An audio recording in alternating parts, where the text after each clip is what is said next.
Very good morning. I'm so proud to have the one and only Stephen Hawkins with us at our interview panel today at Young India IAS and V Guide Academy. So, hi sir. The first question is, what made you to want to become a scientist? Can you all hear me? Yes. Yes. When I was young, I was extremely talkative and I was always asking questions about why and how things worked in the way they worked. When I was 14 years old, especially because of a teacher named Mr. Tahta, I wanted to become a scientist and do mathematics, more mathematics, and physics. That's why I decided to be a scientist. The second and the most important question, was it hard to keep working even when you were sick? And did you never thought of giving it all up? That was the easy way. At first, when I was diagnosed by ALS, the doctors told me that I only had 2 years to live. And then I went into a deep depression. But my wife, Jane's optimism, and whenever I think of pitying myself, I remember a boy who died of leukemia in the hospital.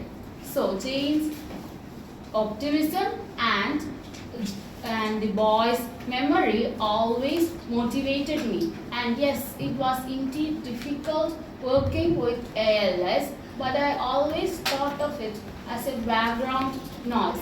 I trained my mind to calculate, draw, and visualize all the things that I needed. Wow, that's so inspiring. Can you explain what a black hole is in the common way for a common man like us who don't understand science?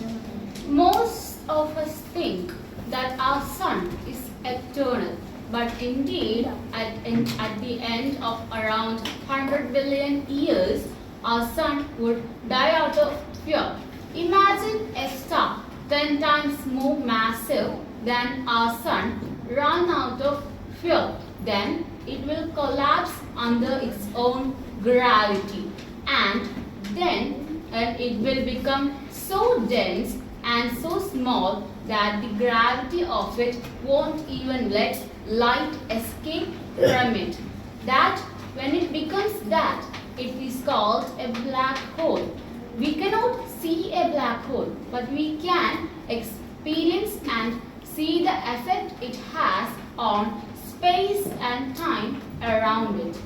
Beautiful. That was very, very nice. What was your proudest moment, sir? One of my proudest moments was when I completed my book, A Brief History of Time, and it became a global bestseller. I started writing the book in 1982, but I was only able to complete it 6 years later in 1988, during which in 1985 I lost my voice due to pneumonia. It was really hard trying to have a voice interpreted computer named Equalizer, but I learned it was better than having an interpreter for my voice. And I always stand a chances and fate for everything that it brings me. What advice would you give to the children who want to do something in their life? Always be curious. Never be afraid of asking questions, and don't be afraid of the difficulties life throws at you.